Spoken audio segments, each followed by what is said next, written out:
So today we're working on this 2013 GMC Sierra 2500 HD. We're doing the rear brakes, shoes, pads, rotors, everything. Unfortunately, I didn't record an intro for this video, so this is basically how it starts. If you have any questions on how I did this job, leave them in the comments below. First thing we're doing here is removing the brake caliper. The pads were completely wore out. There was hardly anything left, as you'll be able to see here. Pretty much nothing at all. The brake rotors were seized on, but they have threaded holes, so you can thread some bolts in and use them as a push tool to kind of push the rotor off. I was able to do that, work it back and forth, and eventually get it off. As you can see, this rotor is completely wore out as well, not worth anything. Next thing I'm doing is pulling the axle bolts, so I can actually get the axle out. Once the axle is out, I put it in a safe place so it won't get damaged.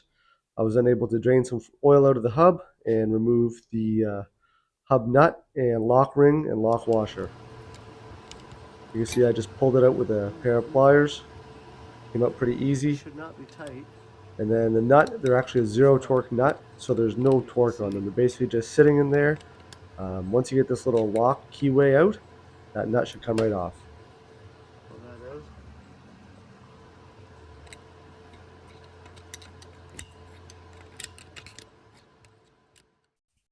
There is a special tool to remove and install that nut, but screwdriver works just fine. So I should probably mention the whole reason for pulling these axles and hubs is so that we can access the park brakes to get them changed. Without removing that hub, it's almost impossible to change those park brakes just because they're in there so far behind the hub. So the hub was actually stuck in place. I ended up removing the park brake shoes, which I'll show you here, and then I ended up removing the seal by prying it out of the back of the hub because it was stuck to the spindle, and then I was able to remove the hub and then remove the seal. We're going to cut that spring.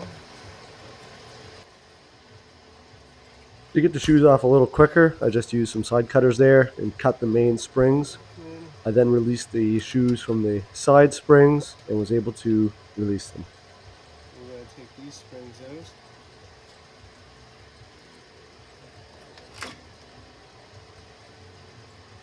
There's that.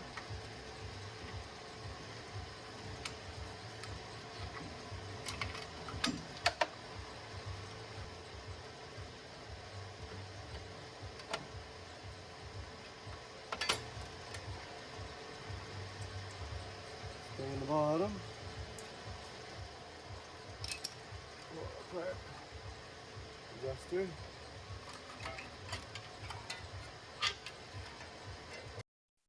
Even once everything was disconnected, they still didn't want to come apart so easy. Took a little bit of prying. Once I get the shoes off, I was able to get the main adjuster removed and cleaned up. I don't actually show that part. What you can see here is I'm actually just taking the seal and prying it out the back of the hub using a screwdriver and a hammer just to bend the ends and pry it out.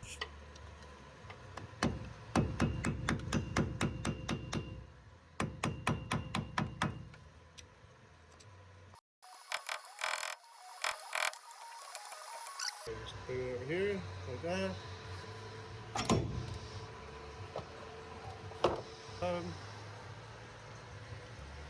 There's the bearing. And then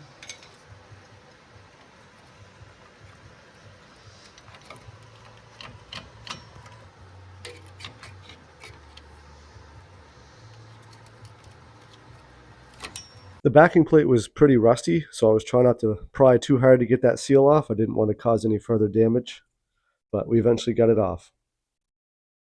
The outer part of the seal came off fine, but the inner part was still stuck on. You can see I pounded my screwdriver in there, trying to scratch the sealing surface. I was then able to pry it out and split it with the screwdriver. It's fairly soft metal.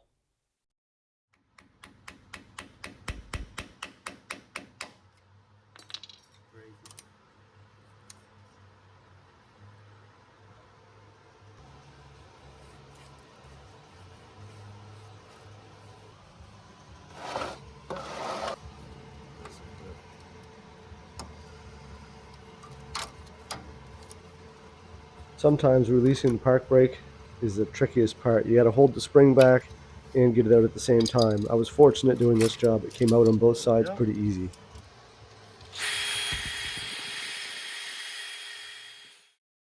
So I really don't like rust, and for some reason I like to paint things. So I just cleaned it all up here and got it painted, prevent some further rust. Plus it makes it look a lot better when it goes back together.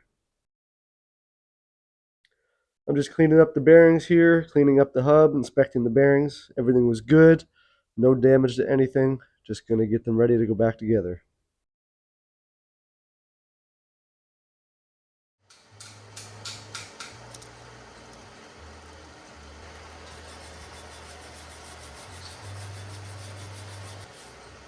I figured I better clean up that tone ring so we don't have any ABS issues. Might as well clean the hub while I'm at it. You get the bearings all lubricated properly, get them in place, and then it's time to install the new seal. Now I don't have a proper seal installer for this hub, so what I did is kind of old school. You just take the seal, set it in place, make sure it's level, put a block of wood over the top, and give it a few whacks until it's in there nice and flush. I've never had a problem doing this before. If you have the proper tool, I definitely recommend it, but if you don't, like me, you can do it this way and it should work out fine. Just always make sure your sealing surface is nice and clean for your seal so you don't end up with a leak. Take a block of wood. I was gonna say let's put a rag over it. I was gonna say, yeah, just to protect it.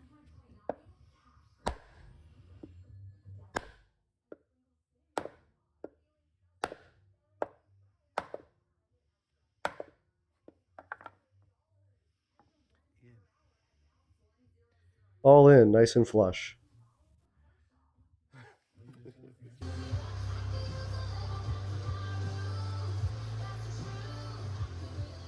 So I didn't show it, but we had to put the adjuster on the vise on the bench and had to lubricate it overnight, work it back and forth, and get it all freed up. I didn't buy a new one. I figured I'd get that one free. Sure enough, I did. It was good enough and working properly. So we were able to install it, and then this is me installing the new shoes here. They went together actually really nicely. A lot easier to do when the hub's not in the way.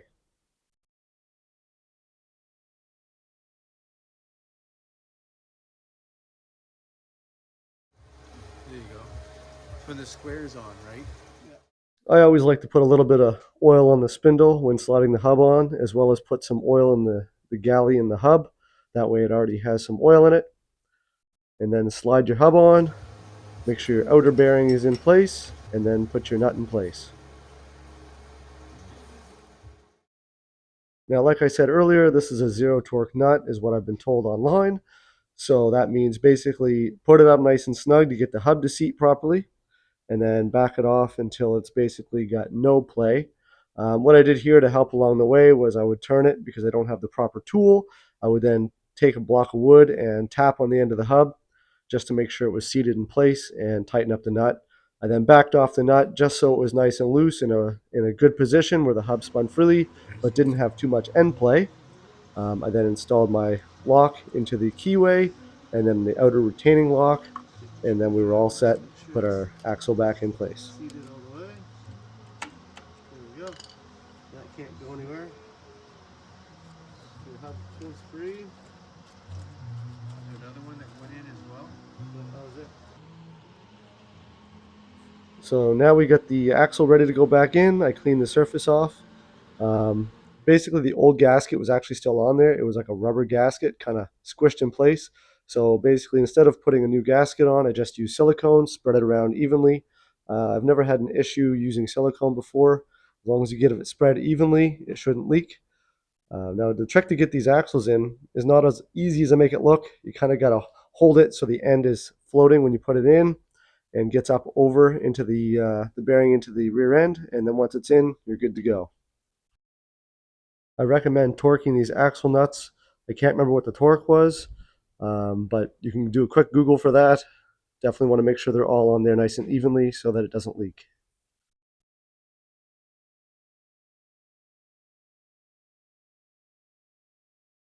Finally, time to get the rotors back on. Sometimes it takes a little bit of adjustment, of course, for the park brake. Put it on, take it off, adjust the park brake, put it back on again. It can be a pain, but you definitely want to make sure they're not too tight, and you want to make sure your park brake works. Yeah, but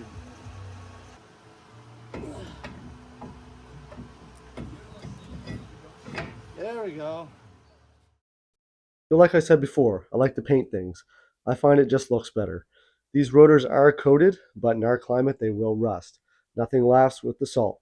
Same with our brake calipers. They aren't painted, even though they're brand new. So we clean them off, give them a good couple coats of black paint, let them dry overnight, and now we're getting them installed. In the end, it just makes them look so much better and they last so much longer. I hope so. I'm getting the brake line installed here, and then it's time to bleed the brakes. Hope it goes this way.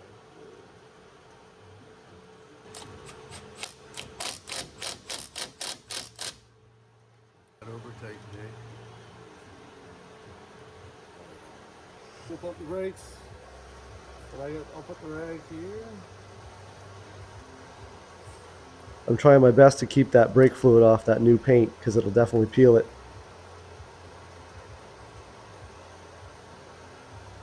There actually wasn't much air in the system, surprisingly, so it was a quick bleed. So I did replace all these components on both sides of the truck, but of course I'm only showing one. Now this truck has all new back brakes, park brakes, and everything. So hopefully this video helped, showed you how to do your own brakes on your own 3/4 ton GM. Thanks for watching and subscribe for more.